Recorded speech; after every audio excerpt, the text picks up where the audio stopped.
Hello বন্ধুরা, আমি এখন আছি Bangladesh spine and orthopaedic hospital, কল্যাণপুরে অবস্থিত। এখানে এসেছি ডক্টর দেখানোর জন্য। আর এখানে হচ্ছে ডক্টর এমডি শাহ আলম।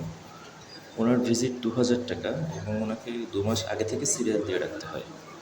তো ৩টার সময় ওনার আসার কথা, উনি এখনও আসেনি, প্রায় ৫টা বাজতে চলেছে। এখন হচ্ছে এই অবস্থা, প্রায় ৭০ থেকে ৮০ জন রোগী এখানে অপেক্ষা করতেছে। ঠিক ৩টা বাজলেই আপনার কাছ থেকে ২,০০০ টাকা ভিজিট নিয়ে নেবে। এরপর আপনাকে অপেক্ষায় থাকতে হবে, ডক্টর কখন আসবে তার ঠিক নেই। এমন একটা পরিস্থিতি, এখান থেকে আপনি চলেও যেতে পারবেন না।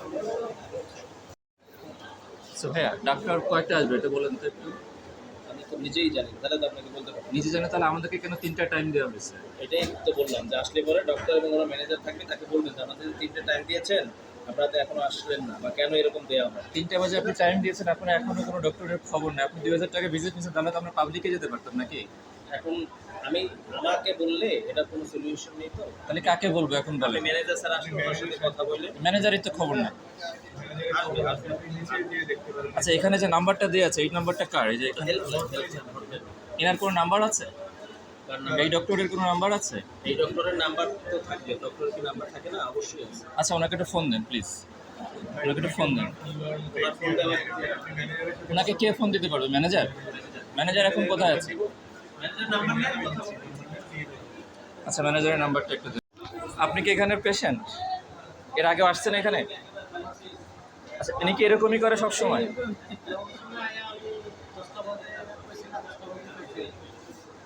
মানে নর্মালি 3টায় ওনার আসার কথা, এখন 5টা বেজে গিয়েছে, ওনার খবর নাই। খবর নাই মানে অ্যাজ ইউজুয়াল ওনার এরকমই করে, তাই তো? না, ওনার ম্যানেজারের নাম্বারটা নিলাম ওখান থেকে, ওনাকে ফোন দিচ্ছি, উনিও এখন ফোন ধরে না। একবার ফোন ধরছে, কেটে দিচ্ছে, আর এখন ফোন ধরে। এই রুগীটা দেখতে পাচ্ছেন, উনি এসেছে 3টারও আগে। আমি প্রায় 3:45টার দিকে এখানে এসেছি, এসে দেখছি যে এই রুগীটা এখানে অপেক্ষায় আছে।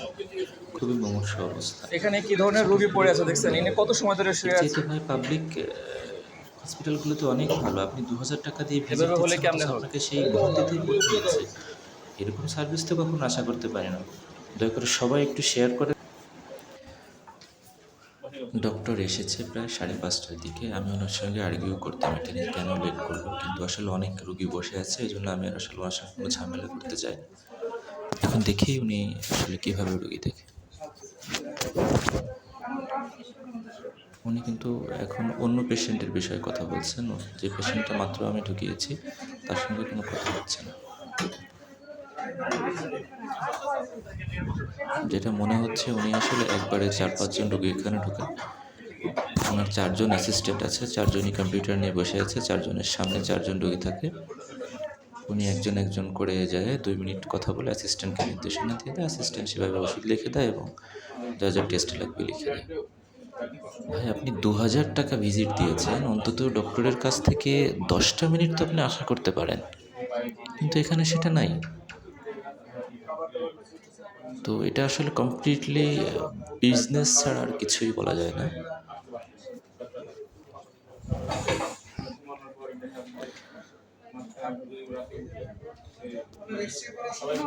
না, কোথায় করা হয়েছে? পুরো শরীরের সবগুলো জয়েন্টে হচ্ছে পেইন,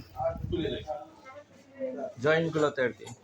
আপনি 2 মাস আগে সিরিয়াল দিয়েছেন, ২,০০০ টাকা ভিজিট। ডক্টর আপনাকে মাত্র 2 মিনিটে শেষ, সব কিছু শুনতেও পারলো না, রোগীর কাছ থেকে ভালো করে শুনবে, তারপরে হচ্ছে প্রেসক্রাইব করবে, কিন্তু উনি সেটা করেনি।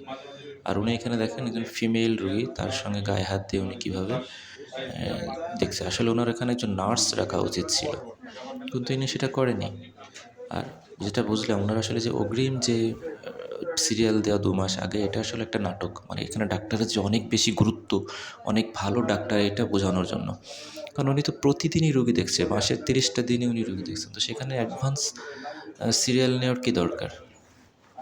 এই নাটকটা তৈরি করেছে আপনার পকেট থেকে টাকাটা নেওয়ার জন্য, এই আর কি।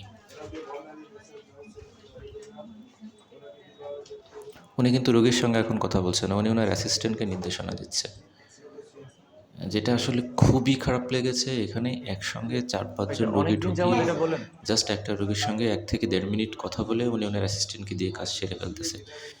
এটা 2,০০০ টাকার ভিজিট দিয়ে এই ধরনের ডাক্তার দেখানো সত্যি আমরা আসলে যেভাবে ভেবেছিলাম একদম কমপ্লিটলি আলাদা। এখানে মনে হচ্ছে ব্যবসা ছাড়া আর কিছুই না।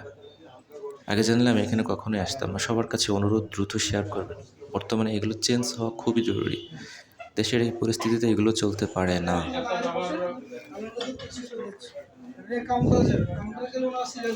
আমি আবারও বলছি, হসপিটালটা রাজধানীর কল্যাণপুরে, Bangladesh spine and orthopaedic hospital.